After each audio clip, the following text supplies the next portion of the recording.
Well, howdy. Hello. It's summer. Yay. You know, it's been a long time since I was in school, but I still get real excited every June when school gets out. And I feel like it's summer and we can all be kids again. And hopefully, did this go away? Yes. Yes.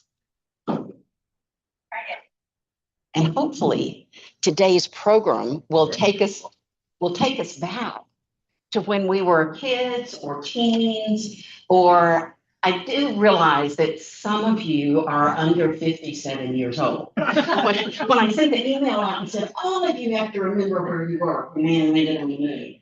And some people wrote back and said, I wasn't born yet. Okay, so it made me remember that, we do have a variety. But one thing before we get started today, I want to introduce a couple of new folks. I'm going to have you introduce yourself again, Rusty. I'm Rusty Buckner, and I lived in Westlake 20 years. Welcome. We're so glad you're here. And Stacey and Dudley, y'all have guests. You want them to introduce themselves? Yes, I think that's good. I'm Sheila Scott, and I've been in Westlake for 32 years. I'm Lou Perky and never lived in Westlake. I've been here a lot. And we allow that. And Stacey asked me if she could. I'm John Fahey.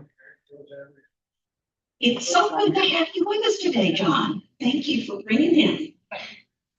And Kathy, you have a guest. Another Kathy. Kathy Rose. Kathy and Chuck. There's probably a band name that we could, Chuck and the Kathys. Chuck and the Kathys. I do want to remind you that the anniversary of the Wild Basin, the 50th anniversary of Wild Basin is this year. They had a big celebration back in April, but they left their history display up through July-ish. But Paul said he wasn't sure when they were going to take it down. So if you didn't get to that big celebration and you want to see their history display, and they also have what they call a founder's room. The seven Westlake women who went together and made that happen. They have big panels for each of the founders with their stories. And so those two things will be at the Wild Basin. But you have to go during their business hours, which are 8 to 3, Monday through Friday at the Wild Basin. So don't forget that. Got it on my calendar to one of my out of school field trips to do this. So welcome to the Ames History Group. As you know, we gather every second Monday to learn, share, and celebrate the history of this unique area, or something else, whatever we find to celebrate. And today, there's so much that our speaker celebrates. I don't know what kind of box to put it in. Bruce McCandless, who is our speaker today, Bruce McCandless III, is a Westlake resident. In fact, we realized we had been neighbors years ago up on Live Oak Circle. And that's one thing I love about this group and love about the Westlake area is everything is connected to everything else. And as you know, you have parts of this story. He was a relatively young pup back in the 70s when his dad was a very important member of the space race.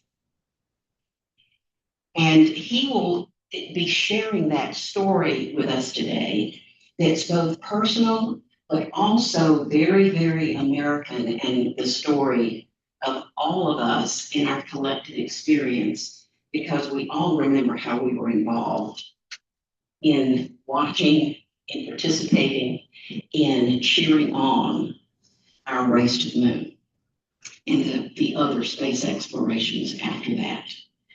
He has with him his daughter Carson, who is also an author. She just finished UT. But if you remember from my email, I mentioned that when she was in middle school, she and her dad collaborated on a couple of books, which I just think is pretty amazing. And they featured middle school students and how to survive those very special years. So Carson, thank you for being with us today. But Bruce, rather than me retell any of the story, I'm going to turn it over to you because it's so personal and so special. And we are so lucky to A, have you in our neighborhood, and B, to have you here to share this story with us.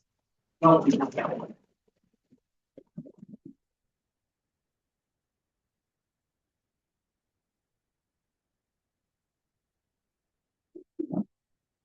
Well, thank you, Ellen. That's a very kind introduction. I don't usually hear the word lucky associated with my name often. But hey, I do feel lucky to be here today. Great to reconnect after all those years on Live Oak Ridge Road. I'm here with my daughter Carson, as Ellen said. I've got a new friend, Christian, back there with the library. She helped me get set up today. And an old friend, my friend Nico here, who may be he's actually far more interesting than I am. He's a caver extraordinaire, and he sent me an invitation just over the weekend to go caving with him. He also said that the caving expedition would involve mostly crawling. So I don't know whether to thank him or just politely avoid him. If you want to go caving, this is your guy, Nico, over here. My name is Bruce McCandless III. In 2021, I wrote a book about my dad, Bruce McCandless II, that was published as Wonders All Around. And you can see the posters here. As I was selling it, marketing it, I did some radio and TV shows, podcast interviews, talk at some bookstores, but I also visited libraries just to drop off copies. And one of the libraries I visited was this one. And I said, hey, I'd like to come speak one of these days. And sure enough, here I am 5 years later and talking to the Eames History Group. Since this is a history group rather than sort of a traditional bookstore sort of event, Ellen and Kristen asked me to broaden the scope of the presentation to talk a little bit about the history of the American space program in general, and in particular how the program has affected and been affected by the state of Texas. So here I am. Let's see if my slides work here. I think it's fair to say that the origins of the American space program started in the Second World War.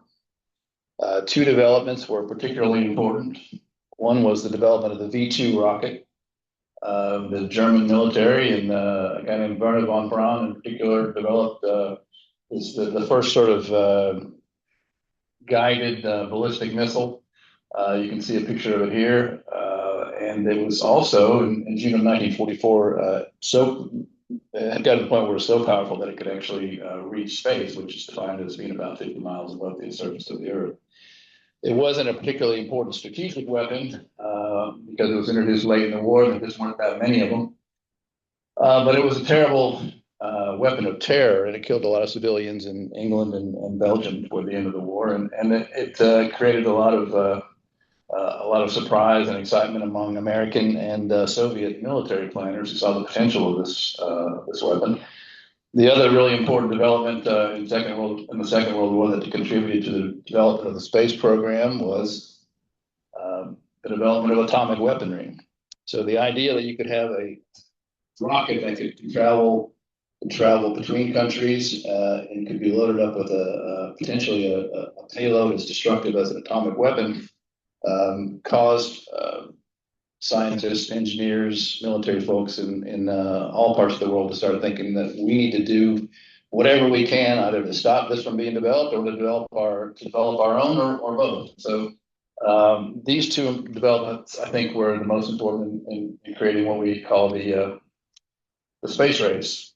And as you'll recall, after the Second World War, the U.S. and the Soviet Union involved themselves in a decades-long sort of technological battle that would serve as a proxy for military battle, in which each country strove to develop a space program that would ultimately put people in space and maybe even put a man on the moon.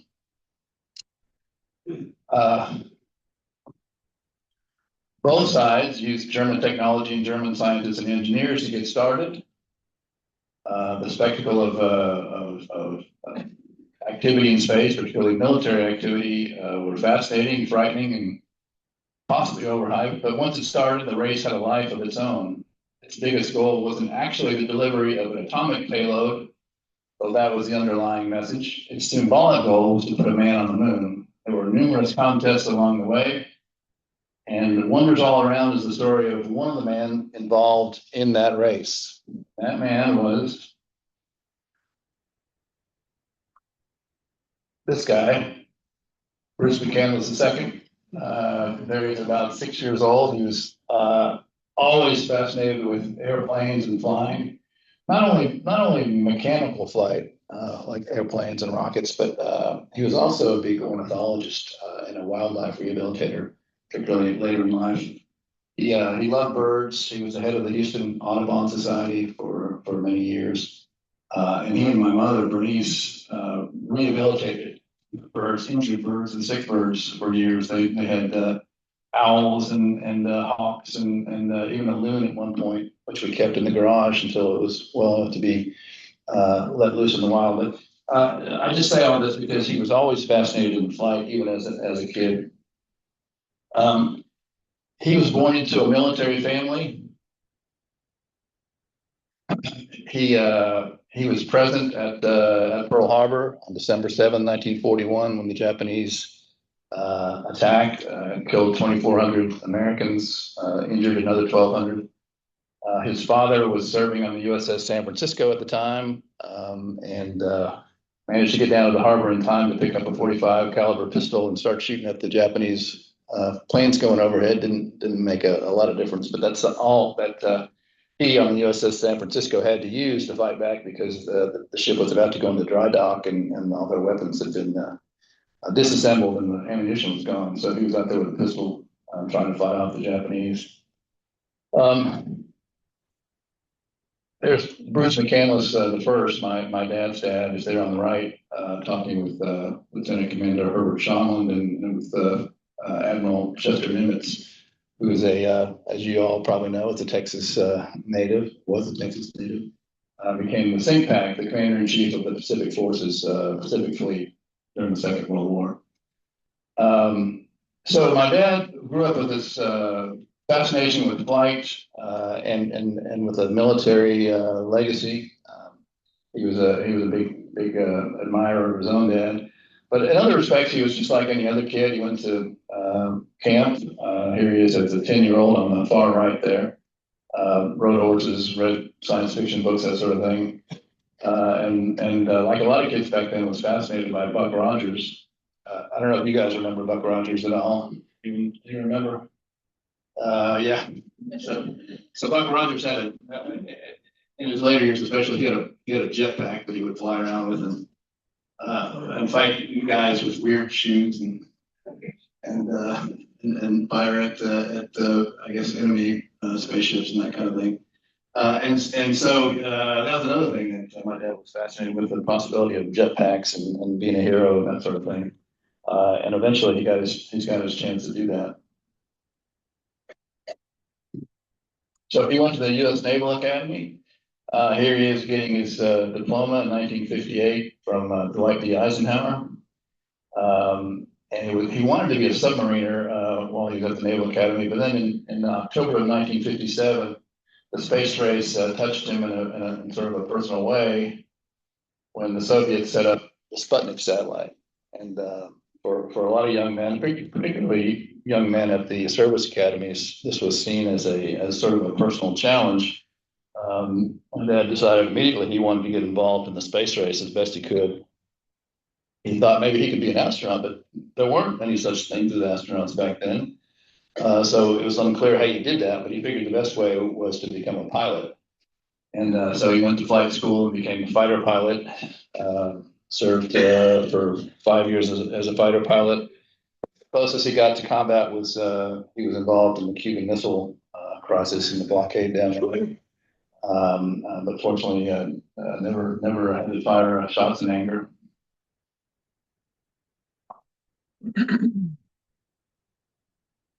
So once Sputnik went up, it was pretty shocking because the Soviet Union, which was seen as as sort of a backwards agrarian society, suddenly leapt out to a big lead in the areas of space technology. The Soviets put the first satellite in space. They put the first man in space in 1961. They put the first woman in space in 1963. They put the first two-man crew in space. They put the first probe on the moon with Luna 9. For a while, it appeared that the future was red. It was going to be socialistic. And here's a museum display of an old Sputnik spaceship. You can see it basically looks like an old 8-ball. I don't know if you remember the magic 8-balls. Ask a question and it would answer you. But they were round. They haven't changed that much over the years. They don't land in the water; they land on the ground, and you have to be packed in there with a lot of insulation to withstand the shock as you descend on the steps of Kazakhstan or wherever you come down. So the space race gets started. Okay, it's early 60s, late 50s, early 60s. But before we talk a little bit more about that, in compliance with Ellen's and Kristen's wishes, I want to talk a little bit about Texas and connection with the space with the space before that. And there are several individuals who we talked about back in the 30s, 40s, and 50s who were connected maybe a little bit remotely with space. One was Wiley Post. I don't know if you guys remember Wiley Post. You ever hear about him? A Texan born. Didn't get very far in school. Loved flying.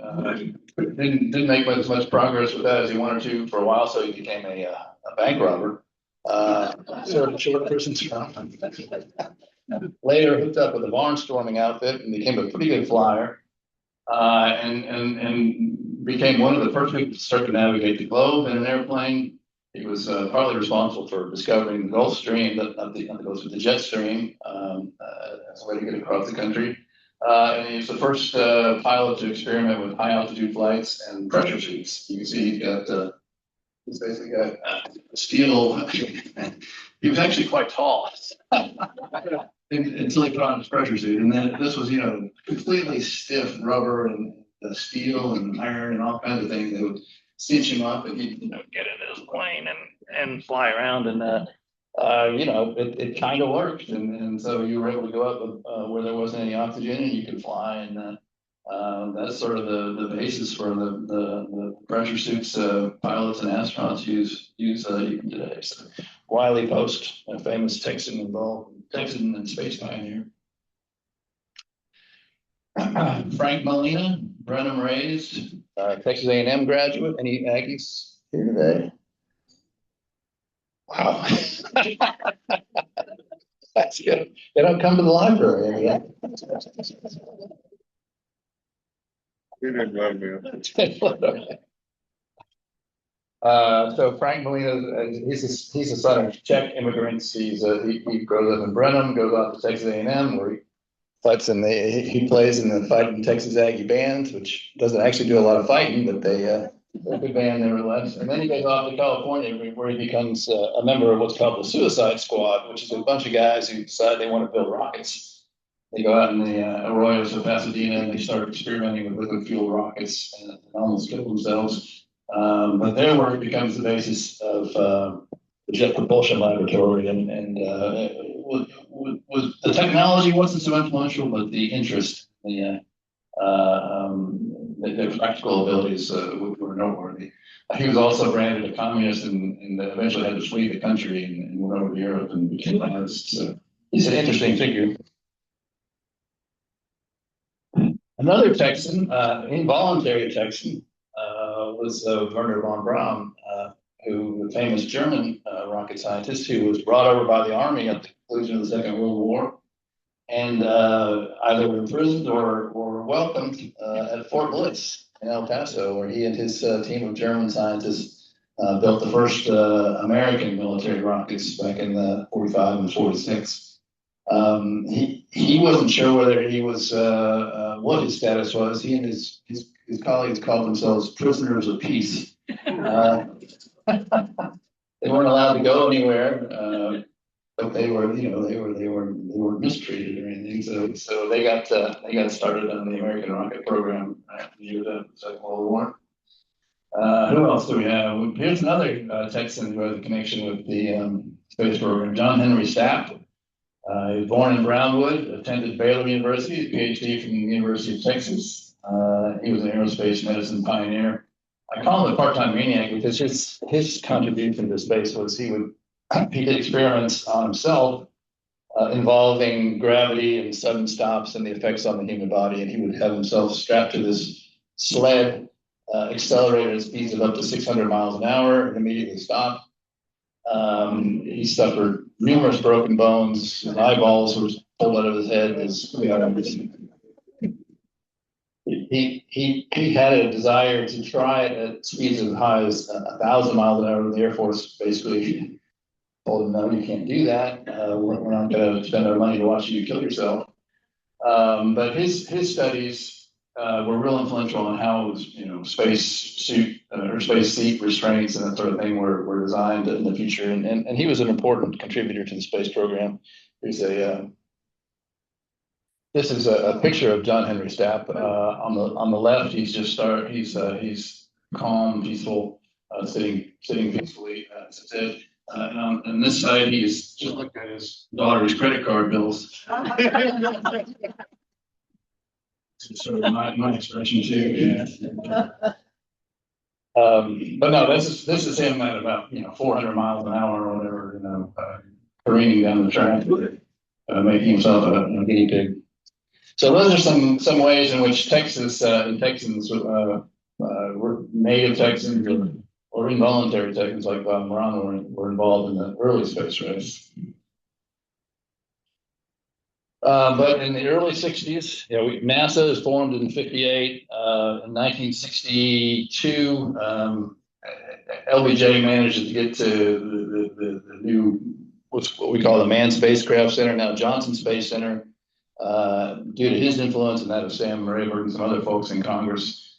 They're able to get NASA money to be spent in Texas. And that's where we get this big center down in Houston. Here they are starting, building one of the main administration buildings down where I grew up, down there on Clear Lake near Houston. And this was really the genesis. We talk about Texas history, recent Texas history, but one of the real important factors in the explosive growth of Houston and that area of Texas, generally speaking. We've spent something like $2 billion over the years on the space program, and a fair amount of that money has gone to the Johnson Space Center and the industries involved down there. And it's one of the reasons why Texas has boomed over the years. Not the only reason, certainly, but it also gave Houston an immediate identity as Space City, and that meant. You got the Houston Rockets, and you got the Houston Astros, and the Houston Aeros, and everyone wanted to be a part of Space City. This was the Astrodome, Stardome. These are in the early days, and I used to go there in the 60s. The groundskeepers wore these uniforms, and they'd go out there and sweep up in their pressure suits and helmets. Why? Here's LBJ visiting Houston and congratulating someone who's dressed up like that. Here's the Astrodome, of course. And to this day, of course, the Astros wear Space City jerseys every once in a while, capitalizing on that Houston space connection. And like I said, this is one reason why we have this huge city down there now. I have friends in Galveston, and they invite me to come down there and visit. If there was a way to get there without going through Houston, I'd be there every weekend. But it's a mess. I mean, not that we can be too proud of our own vacations. Anyway, so we talked about a little bit about the space race, how the Soviets were they seem to be ahead of us at every turn. One way they beat us was with spacewalking, sending an astronaut out of the capsule to see if he could function in space just with his pressure suit.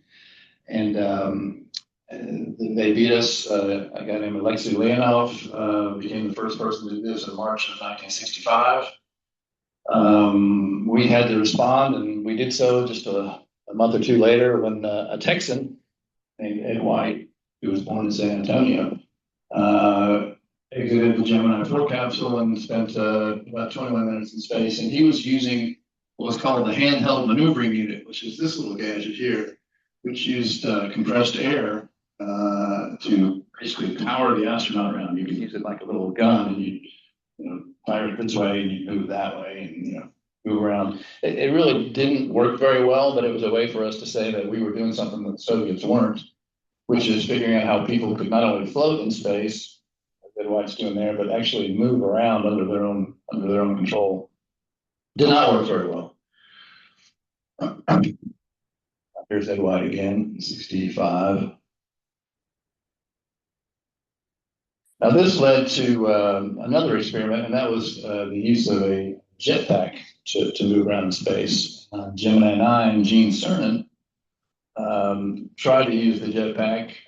He left the capsule, crawled back along the Gemini spaceship to where the jetpack was stored. He was going to try to get it out, put it on, and fly around the capsule. But he never got there. He was so exhausted by his efforts in trying to get back to where the jetpack was stored that the commander of the mission, William Stafford told him Tom Stafford had to order him to come back into the capsule. And so they never got to test that jetpack, which was frustrating to a lot of people. And it put spacewalking in sort of a bad light for a while. And you didn't hear a whole lot about jetpacks. I was going to say, Gene Cernan is buried right here in the Texas State Cemetery. I don't know if you guys have been out there, but he's got a spot on the highest part of the cemetery. It's kind of a nice memorial.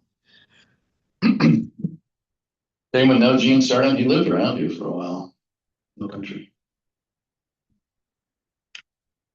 Anyway, so in April of 1966, right around the time Gene Cernan is trying to use a jetpack to fly around the Gemini capsule, a new group of astronauts is selected. It's Group 5, and it's got 19 guys.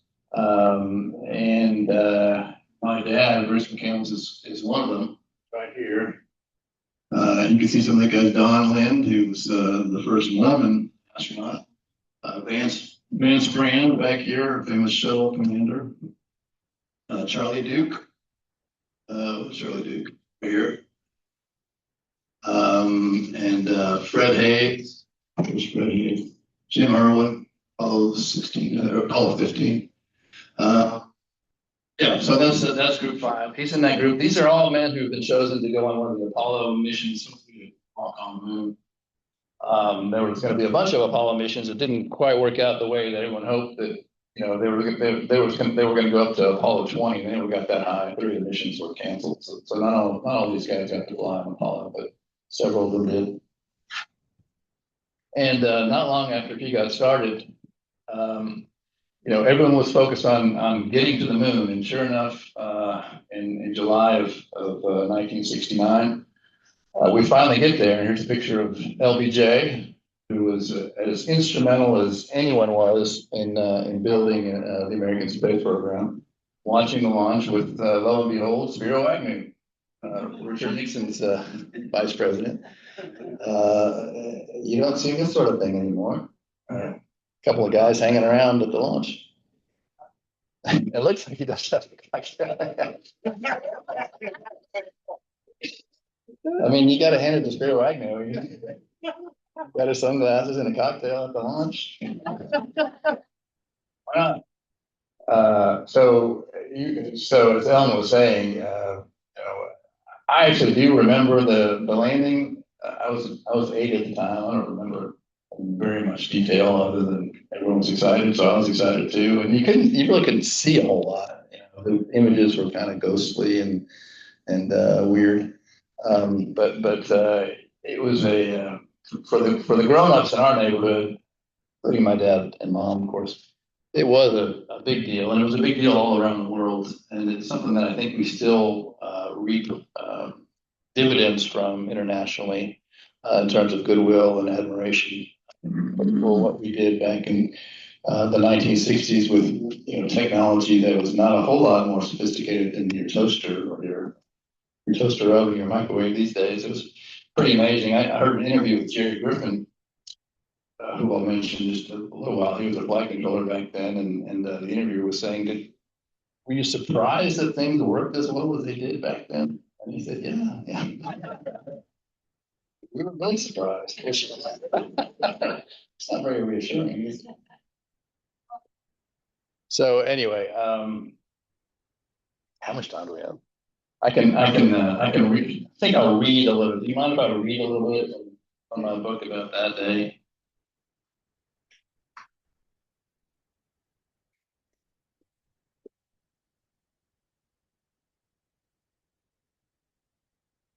So the connection my dad had with Apollo 11 in particular was that he was the Capcom, the capsule communicator, and so when Neil Armstrong descended the ladder and stepped on the moon, he was the one talking to him, and he was the one who heard the statement. You know, it's one small step for a man, one giant leap for mankind.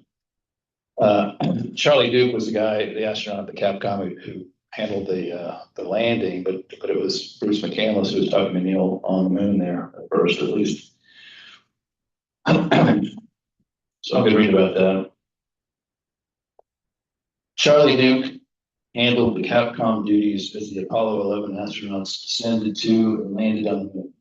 Process that took place, oddly enough, with Armstrong and Aldrin standing up in the lunar module, as there were no seats in the craft. After the Eagle touchdown on July 20th, the plan was for the astronauts to rest before they exited the spacecraft to explore the surface. My dad was up next as Capcom, and he planned to use the scheduled siesta as a dinner break. But the astronauts were too keyed up to rest. Dad was on his way home at the time the decision was made to proceed with the moonwalk. He pulled into our driveway only to be met by my mother, who ran out of the house as if it was on fire. Mom took her space duty seriously. She'd just gotten off a call from Mission Control and had a message to relay. Go back, she yelled. The astronauts can't sleep. They want to go out now.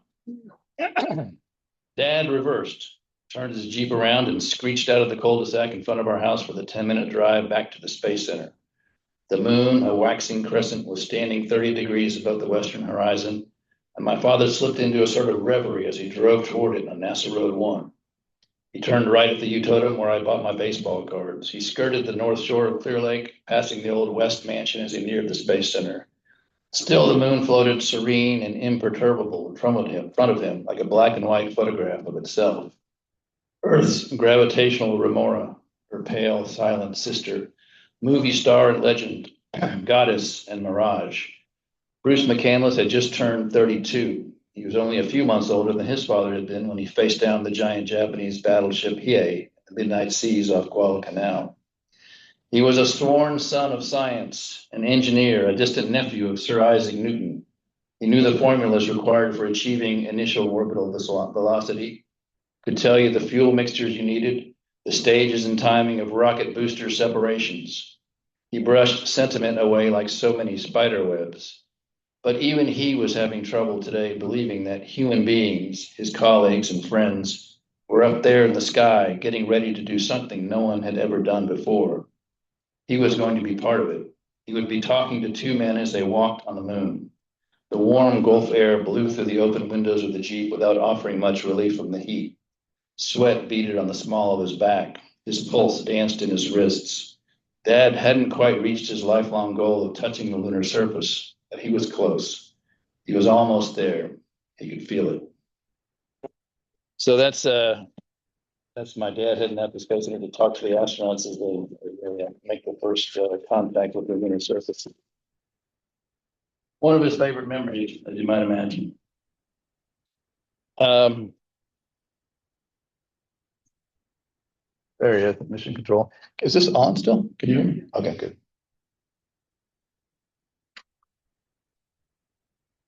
Okay, so the 60s. the sixties end in a lot of different ways. You know, I got Man on the Moon, which is a high point, Altamont, the concert, a low point. But the sixties were a pretty fantastic and dramatic decade. And then we head into the seventies, and that's when I was growing up, and it was really a horrible time. And I have a lot of bad memories of the seventies, including the Bee Gees. These things, you get like 9 rows of kids back here. That's like the size of a pickleball court. And you know, men's fashion, yes, Elvis had long hair. It was just a weird time.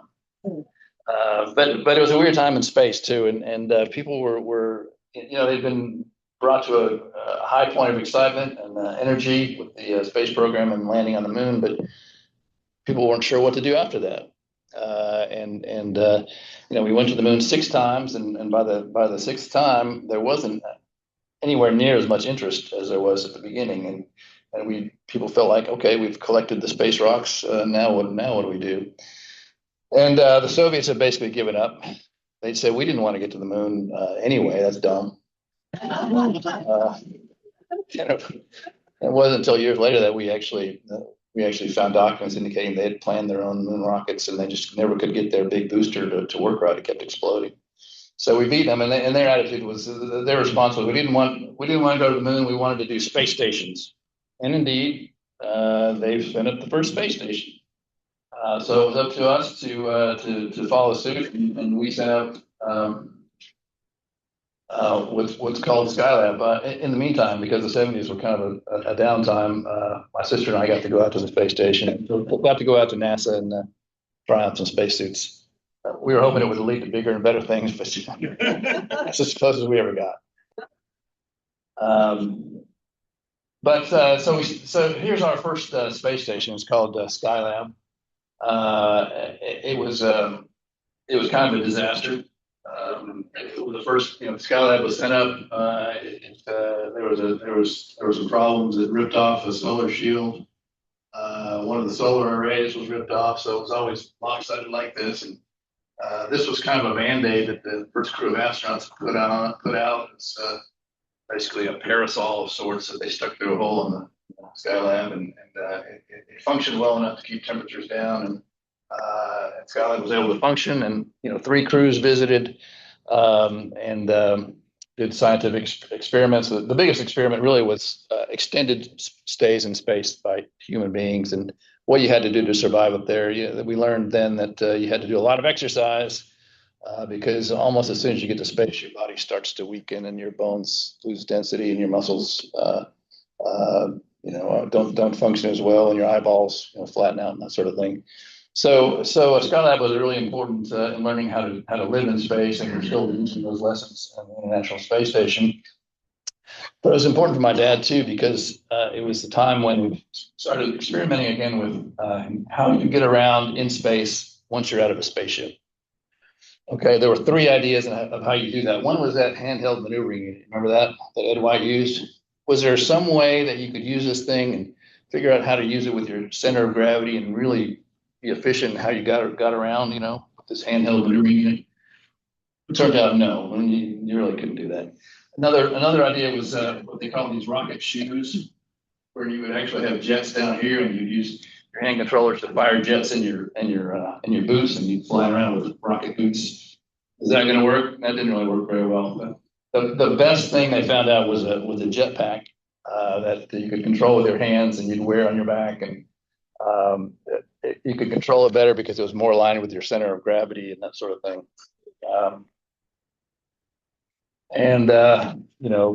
My dad was assigned to start working on that.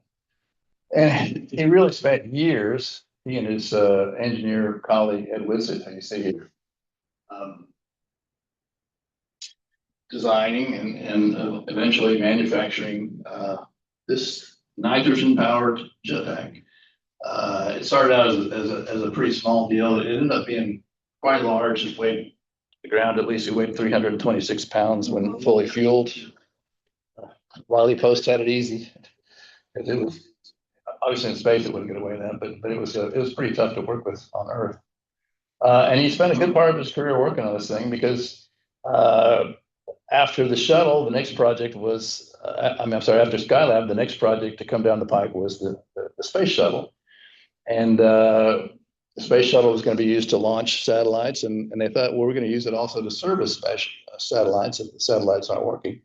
And how are we going to have people get to those satellites from the spaceship? Well, the jetpack was how you're going to do it. You're going to go out of the shuttle orbiter, zip over to the satellite, either make repairs right there in space or bring it back to the shuttle and put it in the payload bay and take it back down to Earth.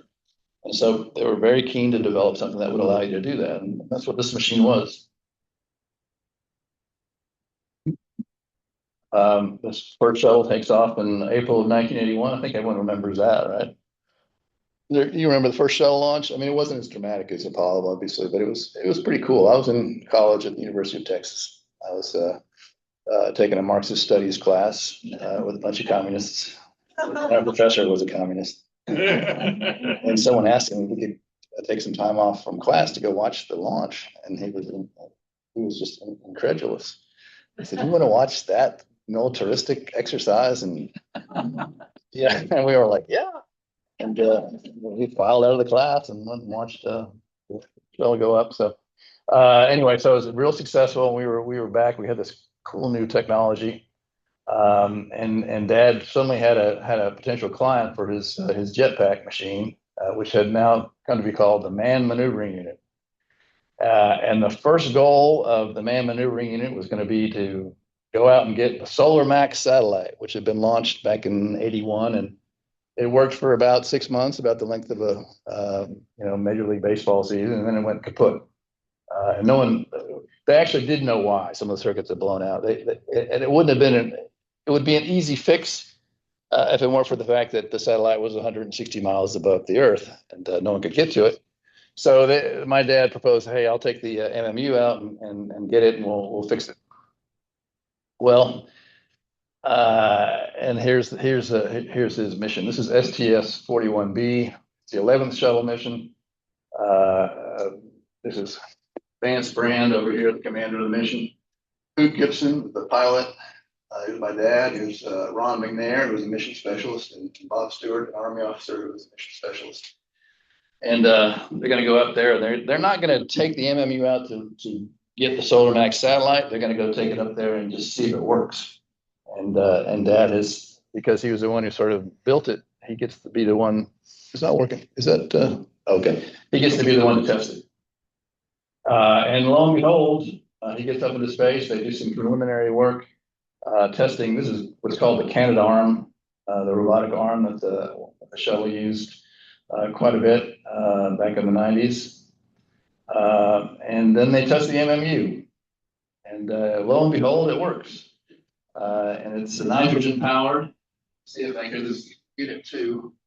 It's got two Kevlar tanks with compressed nitrogen in them. 24 jets or nozzles that you can use your finger controls to shoot nitrogen gas out of to sort of power you around in space. You have 6 degrees of freedom, which means you can go left, right, pitch, yaw, up and down. Whatever you want to do, you can do it. And of course, there's no up and down in space, so you can be upside down or sideways or whatever you need to do. You have up to 6 hours of flight with your fuel tanks. You've got an attitude hold function where you can activate so you just stand, float where you are in the same position, right? You're not going to be moving around. So if you need to do work. So this is a pretty amazing machine. Everything goes pretty well back in 1984. Bruce McCandless translated, which is astronaut speak for moved or traveled 320 feet from the shuttle orbiter. That's a pretty cool thing, and took a little nerve to go that far away from the orbiter. Vance Brand, the commander, got real nervous. Said, "You need to come back," because they couldn't get. They thought they'd be able to pick him up on radar if nothing else worked, if they couldn't see him. But they found out the radar didn't really work very well. They weren't sure why, but they couldn't get him on radar, so they were worried that he was just going to disappear, and so he was asked to come back. Vance Brand said, "I don't want to be the one to tell your wife that Lost you, yeah. Very exactly. This is the MMU, they rigged a camera up to it, so this is a photograph looking back at the payload bay of the shuttle. And that's Bob Stewart, and they're getting ready to test the MMU as well. And here's the most famous photograph. This was taken by Hoot Gibson, who was the pilot, and one of the really great pilot astronauts of NASA back in the 90s and then early part of the 21st century. This picture, have you guys seen this picture? It became pretty famous. You can and see it in various places for a while. You can see it on posters. You can see it on the coffee mugs. You can see it on socks. I saw it on some yoga pants once. Don't ask me why. I saw it on the side of a furniture truck once in Houston, traveling, delivering space furniture. I guess I don't know what they were doing. Yes, sir. First, could your dad see stars? Right, it's always so fascinating how pitch black it is in all these photographs. And whether the photographs or could they actually see the stars? Whether I have to go back and look at what he said about that. The question of stars depends on how much light is surrounding you when you look at the stars. So I know he said he could see stars from the orbiter. Whether he was seeing stars there or not, I don't know. If he turned away, I suspect he could have seen them. He may have had too much light from the orbiter reflecting back at him. I don't know. I can look and maybe in the book. I can't remember. Anyway, and this is so a couple of years ago, the Naval Academy played Army, Navy played Army. They put this image on their helmet. Nice enough to give us one of these. So, yeah, I mean, you gotta feel this thing. I mean, these guys. I know they injure their heads and their brains, but they do a pretty good job of protecting them too. So it was pretty well known. It was the most requested image from people request photographs from NASA for all kinds of reasons, but this was for many years the most requested image. I thought I'd read you. You'd be surprised at the number of people who come up to me over the years and said, "Hey, I had your dad's poster on my wall." And I say, "Poster? Which poster?" And they say, "Well, it's that space poster." Thankfully. But I had a friend who was at UT he was an astronomer, and he left UT and went to the University of Virginia to teach. I was going to read you something he sent me. I can find it. Oh, he had a colleague named Shazreen Mohammed. She joined UVA at the same time I did as an associate professor in the astronomy department. Our offices are right next to each other. She is a world-leading expert in computational stellar astrophysics. Okay. She grew up in Zimbabwe and is one of the few Zimbabwean professional astronomers working in the U.S. A few months ago, I stopped by Shazreen's office to discuss a research topic, as one does when one's an astronomer, I guess. And I noticed the iconic photograph of Bruce McCandless II floating in space. I mentioned our interactions, and Shazreen shared that it was the picture of your father that first inspired her to become an astronomer. So I lent her a copy of your book, and she's been enjoying it. So I've heard that story a few times, and my dad would have said, "Look, it's not me. I mean, can't even see me." But it's this image of American know-how and technology and daring that people are responding to here. And I think along with the moon landing, it has brought us a lot of national prestige and maybe some admiration. And it's one of the things why we have so many kids coming from all over the world who want to study here, to live here, and maybe become part of the space program. And that's still happening. So, anyway, good job, Dad. Here to meet your dad is not tethered. Oh, right. Well, that's the thing. He is not tethered. No, there's nothing holding him anywhere. This is not really part of my presentation, but just as an aside, you will not be surprised to learn that the Soviets built their own jetpack. And they tried it out in 1990 or 91, with one important exception. They were tethered to the spaceship. They weren't about to do something stupid like the Americans and go floating around. So, and they, you guys, you may may not remember, but they had their own space shuttle, the Buran they called it, and it's eventually destroyed by its hangar collapsed in a blizzard or a storm of some sort. It was kind of ridiculous at points how each of the space programs mimicked each other and competed with each other in very direct, obvious ways. But we tended to do it better. All right.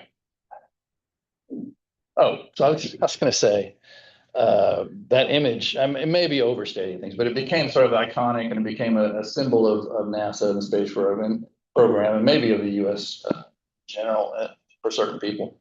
Just like Jerry West became the symbol of the NBA, and some people think that's Harmon Killebrew, the baseball player there, and the Major League Baseball logo, and then of course Michael Jordan here, Marlo Man, and Mr. Peanut. So he's a lot like Mr. Peanut. Mr. Peanut is looking good these days. I just actually saw him on C Street a few years ago. He was not looking so good. I'm happy to say he's eating better now, and he's sort of on an exercise regime. I'm not sure what peanuts eat, right? I mean, they can't eat nuts, I don't suppose. Anyway, enough of Mr. Peanut. So what was the MMU good for? Well, it was good for retrieving satellites. Solar Max on the next mission was in fact retrieved. It was brought back to the orbiter.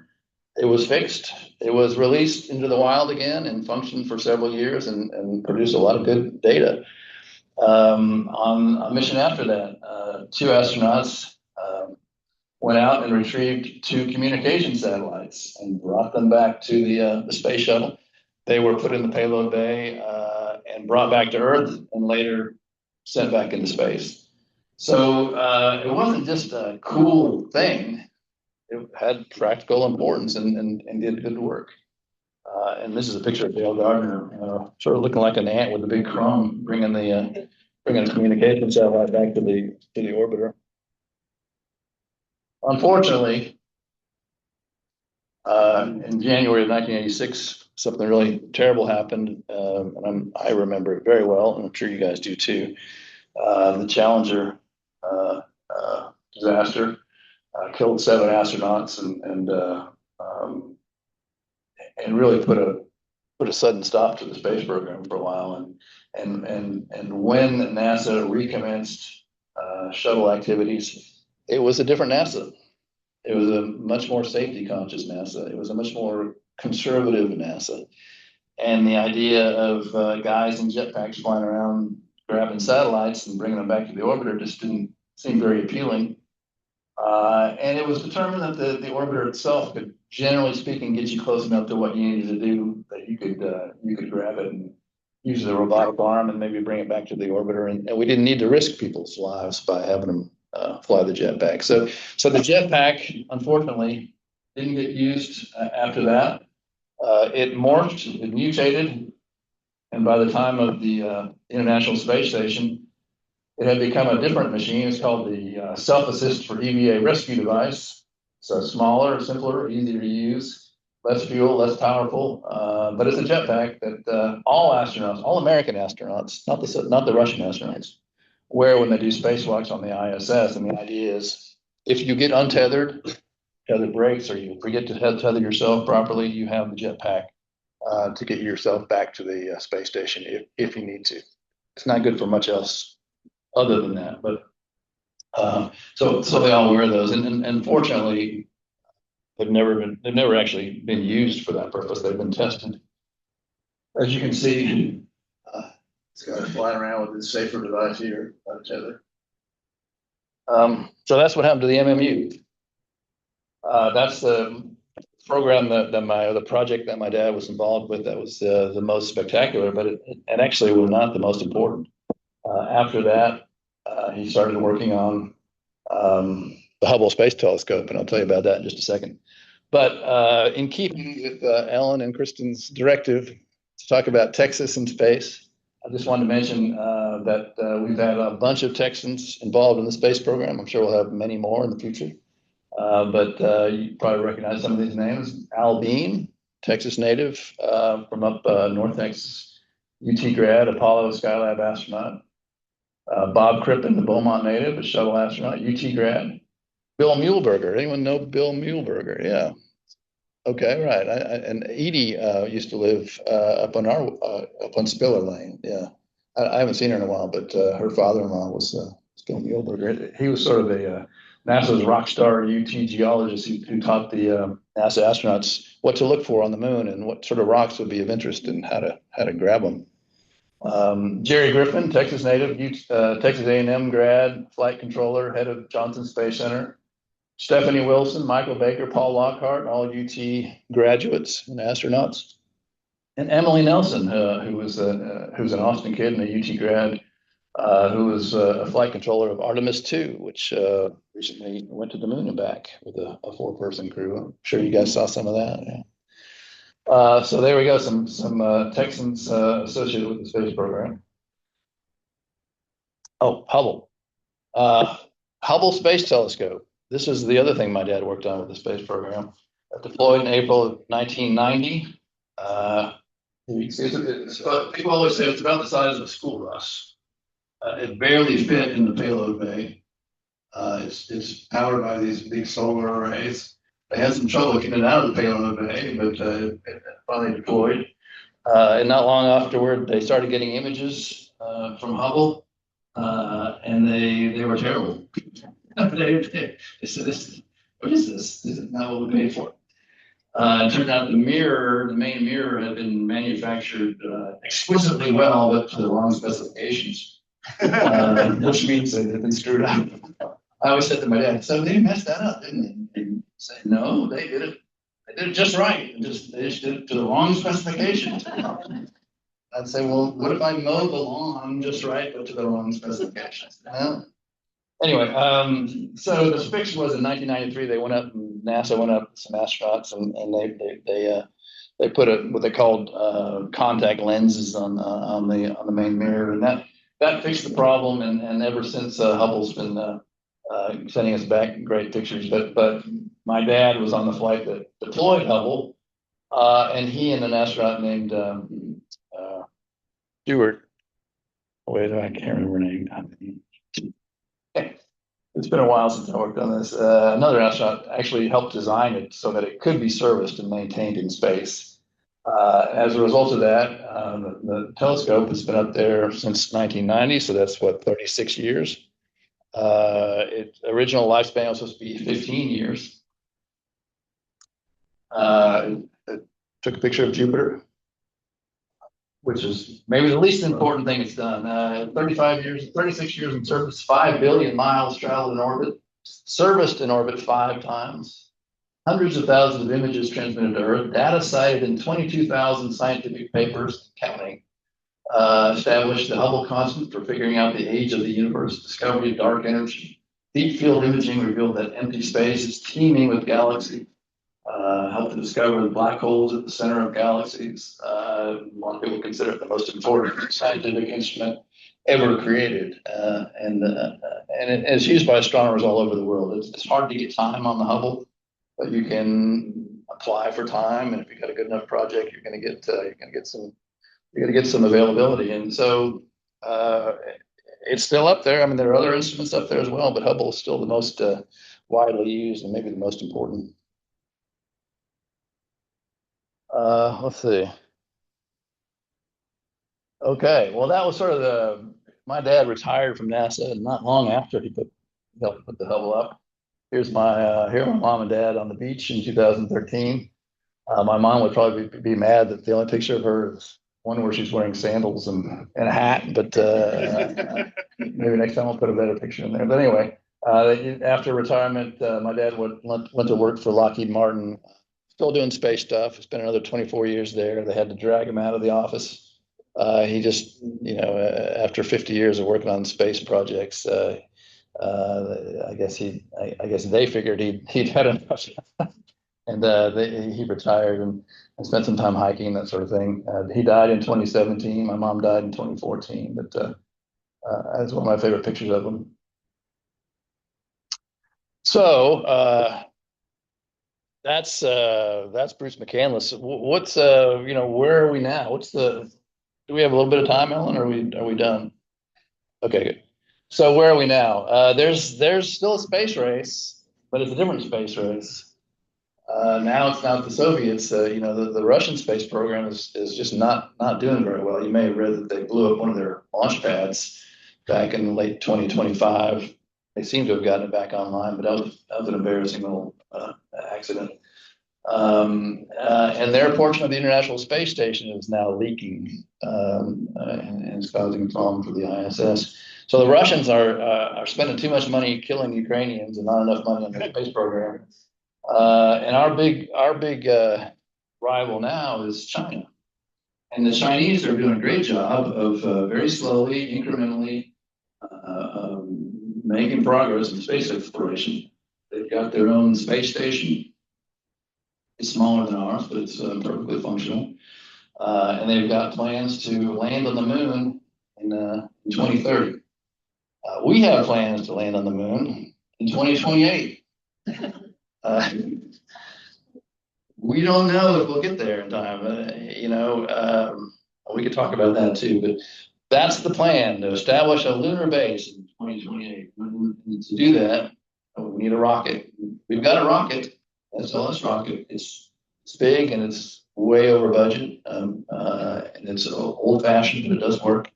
And guess what? We're waiting on the bad boys of space exploration, Jeff Bezos and Elon Musk, to catch up and come up with the lunar landers they promised us. SpaceX and Blue Origin are both working on lunar landers, and it'll be interesting to see who builds one first.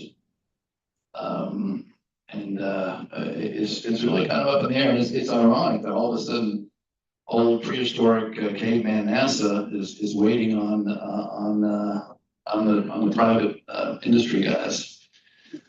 I will say a lot of people think China is going to try to get there in 2029 to mark what would be the 80th anniversary of declaration of establishment of the Republic of China. It'd be an interesting anniversary to try to hit. So it's going to be interesting to see who gets back there first. Another trend we're seeing is the militarization of space. NASA gets about $25 billion a year in federal funds. Space Force gets more than that, significantly more, and the military gets a lot more. The National Reconnaissance Office is sort of the anti-NASA, it's the military spy NASA. And we're seeing more and more that NASA's on the outside looking in, and Space Force and the military gets a lot of the money for space. Crewed space flight is in. Science is kind of out. The Office of Management and Budget does not like NASA science programs, and the administration keeps trying to cut the science programs. Heroes are the people like Ted Cruz. Let's hear it for Ted Cruz. I'm not a big Ted Cruz fan, but he's done a good job in resisting the administration's efforts to cut science funding for NASA, believe it or not. So have lots of other people in Congress, by the way. General trend toward privatization. I think maybe that's changing just a little bit with Artemis, because people realize all of a sudden, hey, NASA can do things. It's not just SpaceX and Blue Origin that are able to send out rockets. Again, NASA cutbacks. Every budgetary cycle, NASA has to deal with the tax on its budget. I'm a NASA fan. I hate to see that. I think they do great work. I'm glad to see that Congress has so far resisted that sort of thing, and hopefully they'll continue to do that. What else? Texas, Ellen. Yay. Texas is, I wrote up something for the Dallas Morning News not too long ago about how Texas is the new space state. And I don't know, maybe that's exaggeration. You know, Florida's got a good claim to be the space state. California is this big space state. But Texas has some cool stuff. I mean, you can make an argument that we're the new space state. We've got mission control at Johnson Space Center. Everyone knows Houston, we've had a problem on Apollo 13. You know, people, when they think of, around the world, when they think of the space program, they think of Houston. SpaceX is huge here, maybe too big, I don't know. If you've ever been down to South Padre Island, you can go to the park there and watch SpaceX send up its Starship rockets from Boca Chica. It's spectacular, I gotta say.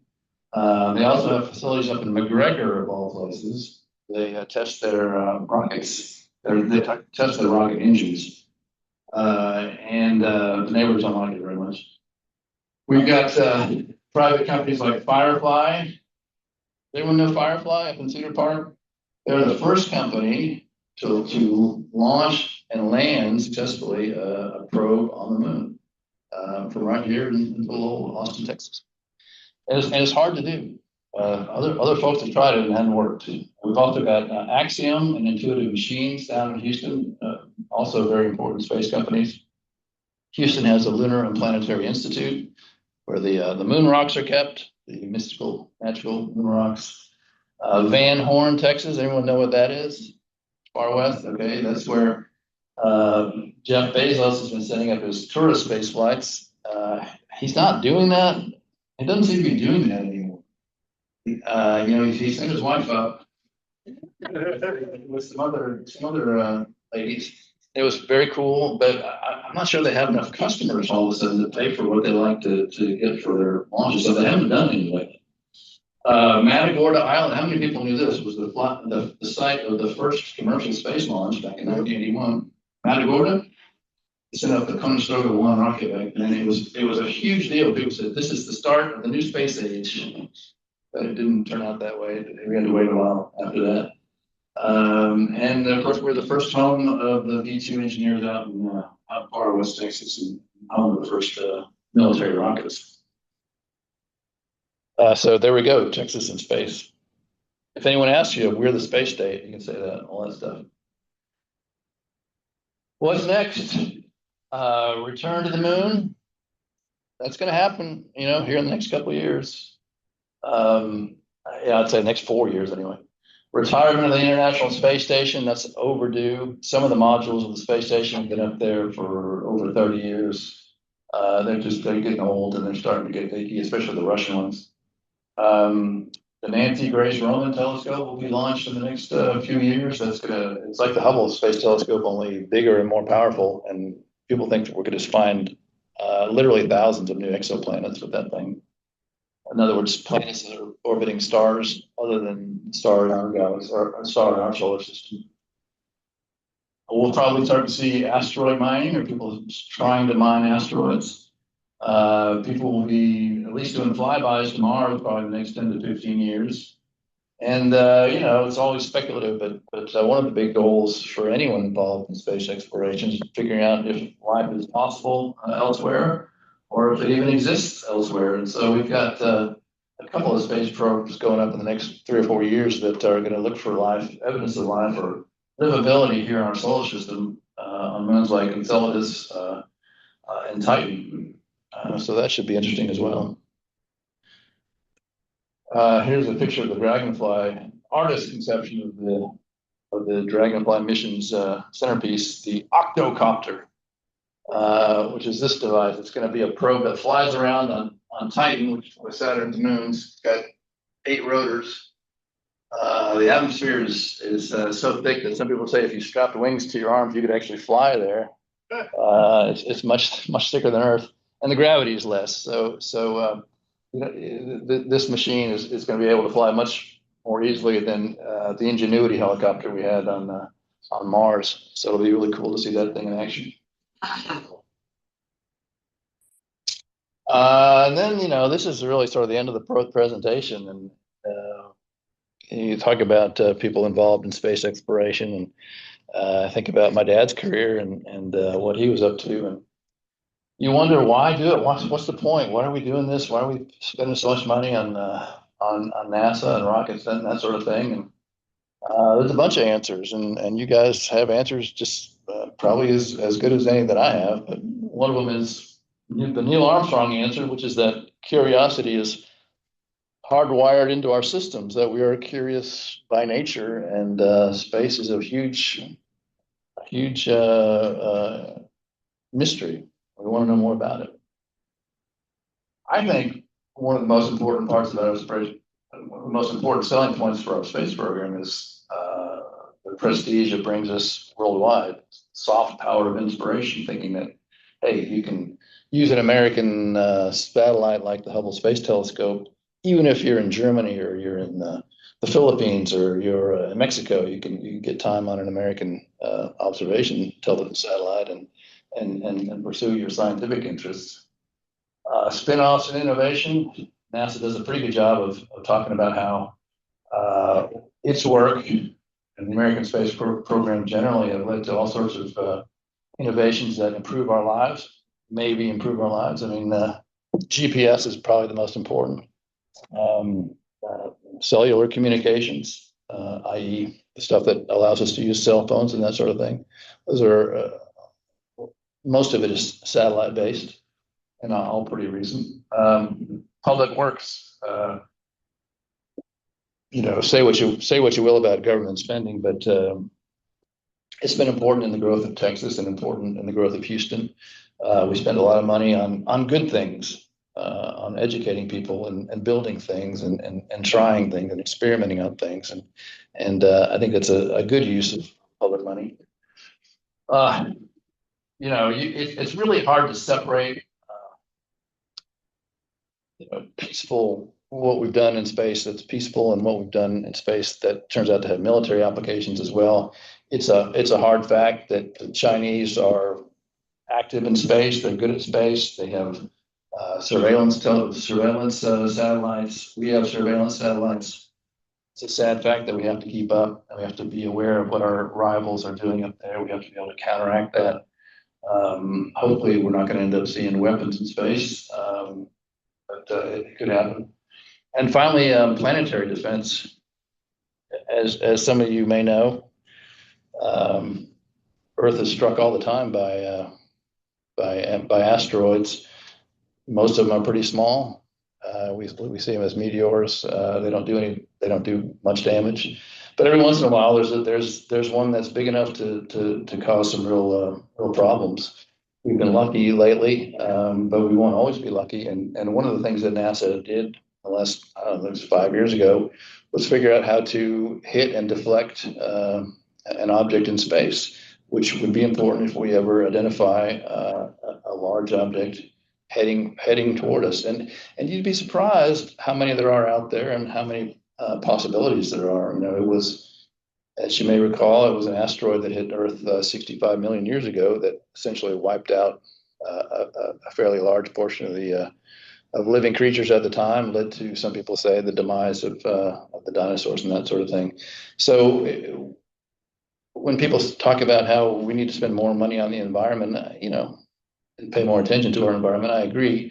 But it's important to be able to protect your environment by not letting it be destroyed by a giant asteroid as well. So these are all things to think about when we talk about why we're doing space exploration, spending time in space, spending money on space, and I'm sure you guys have your own thoughts on that. But that's really about all I have in terms of the program today. Ellen, is that enough? We've got about 10 minutes for questions. Okay, good.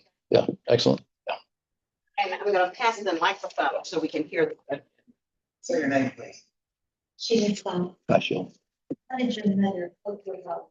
The spreadsheet is. Well, there's a couple of answers to that. It was tough. It was tough being an astronaut's wife back then, for a lot of reasons. And one was that some of them got killed, and a lot of them were test pilots in those days, and the test pilots got killed, and then they became astronauts, and a surprising number of them died. We know about Apollo 1 in 1967, when the astronauts died on the launch pad. But there were several astronauts who died just doing typical NASA stuff like flying back and forth from Florida to Houston. One astronaut died when his jet was struck by a bird that flew into the engine, and he died when the plane went down. And C.C. Williams, who was working on the jetpack before my dad, died when his Volkswagen rolled over. He had gone to a pilot's meeting of some sort, and I mean, I guess that's not really a flight related thing, but the original crew of one of the Gemini missions died when their plane crashed in St. Louis when they were going up to McDonnell Douglas to inspect some hardware up there. And this is something that the Wise had to deal with because flying is inherently dangerous, and these guys were sometimes hotshot pilots who did things they probably shouldn't have been doing. So there was that. There was the fact that the astronauts were, for a while, kind of glamorous figures who got a lot of attention and who were never home. And the women, including my mother, basically had to do everything themselves, and they were second-class citizens while their husbands were off, giving interviews and dealing with the attentions of people, including other women. And there were a lot of divorces, frankly. So there was that too. With respect to the MMU and my dad going untethered in space, she really wasn't. She was worried about it. But my dad was a pretty competent guy, and he spent a lot of time on this. And he was overtrained, and I don't think she was worried so much about the MMU part of it. And I wasn't particularly worried, just because I really felt like he knew what he was doing, and the technology was there, and he was so excited to be doing it. So she was a little bit more than I was, but still not. Turn it off. Oh, I think I turned this thing off. Gary Knippa. I had read that Deke Slayton was kind of a gatekeeper on who could become an astronaut. I'm curious how political it might have been. This group of 15 men in group 5. Yeah. What you had to do politically, or was it all talent that got you in as an astronaut? Those are two great questions. It's anytime you have a group of people competing for something, especially when they're all so talented and accomplished as Group 5 was, or any of the groups really, there's going to be politics involved, and it may not even be explicit, but some people are better at dealing with other people than others. And my dad was not really a people person. I'll say that he was a good guy. He was helpful. He was patriotic, but he wasn't a backslapper. He didn't like to play golf. He didn't like to go to the Outpost Tavern and hang out. So that didn't help him. And it's not necessarily politics so much as it is whether or not Deke Slayton liked you, and I don't even mean that in a bad way, whether you related to him. And I think it's just natural that we favor people that we can relate to a little bit more. And Deke Slayton was the guy who came up with the crews for many years, and after that it was George Abbey. George Abbey liked my dad a little more, I think. But there's a story in the book about what happened with my dad and Deke Slayton, and there was an incident that may have hindered my dad's chances of getting an Apollo mission. Anyway, I don't want to say anything more about it, but yeah, there was a little bit of politics.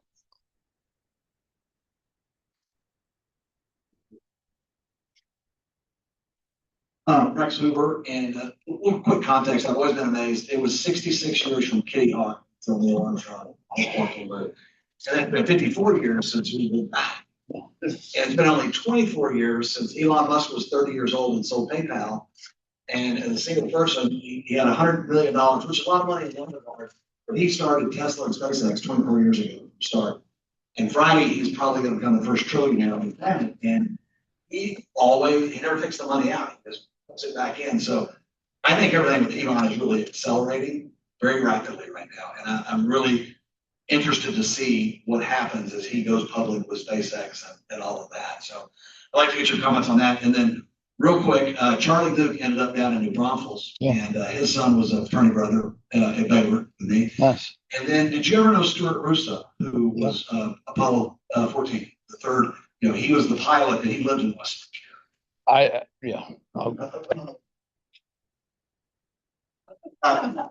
Stuart, had a bunch of kids, and one of his daughters was in my class. And when I look back, I'm always so amazed that it was kind of a big deal that he had gone to the moon, but not really that much. I mean, he gave a presentation in school, but as you said, it was kind of common, almost in the 70s. That I look back and I go, wow, it should have been, what a big deal it was that he was actually out here. Yeah. I got to remember all those questions. Elon Musk, I'm not, I'll just say I'm not really with him politically. I'm not sure I agree with him, but SpaceX and has done amazing things, and maybe the most amazing thing was they went out with their Falcon 9 and basically captured the commercial space launch market for the United States from the people who had been doing launches before that, including the Russians and the French, European Space Agency with their Ariane rockets, even the Chinese. And we went from having a pretty anemic bunch of American companies trying to do that to having basically a headlock on commercial launch worldwide. And so that means all that money has come to us here in the United States. So it's hard to overstate how successful that particular launch vehicle has been. Elon Musk is not all of SpaceX. He's got a very capable first lieutenant in Glenn Shotwell, a female, and he's had some great engineers. But he has been the driving force behind that company, and I don't put anything past him. I mean, if he says he can build a rocket that can be refueled and take us to the moon, I think he'll do it. Whether he'll do it in the next couple of years in time to get us there by 2028 it's hard to say. But Kristen, I think I turned this off. Is this the recording microphone up here? It's not. It seems to be dead. Okay, good. So Stuart Russo, I know Jack, one of his kids. We went to elementary school together, and played kickball together. And Cody Hoover was my brother, 79. Okay. Yeah. So Jack and I recently reconnected. Actually, he married another classmate of ours, Anon Russo. So anyway, I know some of the kids. And then what was the other one? Rosemary was in my class. He had 4. Rosemary, right? Yeah. Rosemary was 81, and then my younger brother's 85, and one of his sons was in that class. Got it. But you had another question though. So we had SpaceX, Russo. No, I was just saying those are the two kind of Texas connection guys. Got it. Okay. Yeah.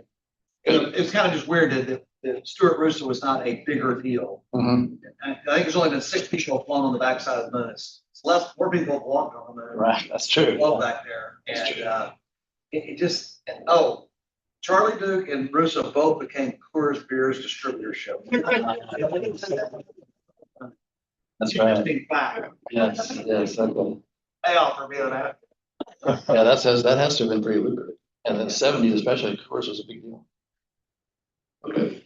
This has been absolutely amazing.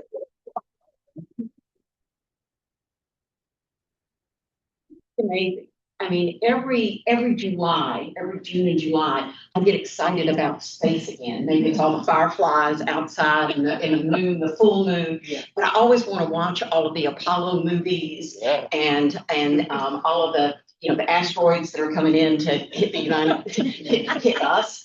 And so now I'm even more inspired this year to enjoy that. Excellent.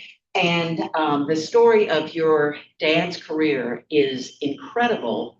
And I want to acknowledge that today would have been Bruce McCandless II's 89th birthday. Oh, So now this was a very special day, and Bruce chose this day to be with us because it hit on his dad's birthday. So I think that's very, very special. We're so glad that you're in our community, and we're so glad that you shared your time with us today. And he did bring some of his books. So if you'd like those, he'll be back there. But please enjoy yourself, enjoy each other and the refreshments, and ask more questions. Yeah, if you have more questions. I'm happy to- And thank you so much. You're for very being welcome. with us Thank you today. for letting me come talk to you.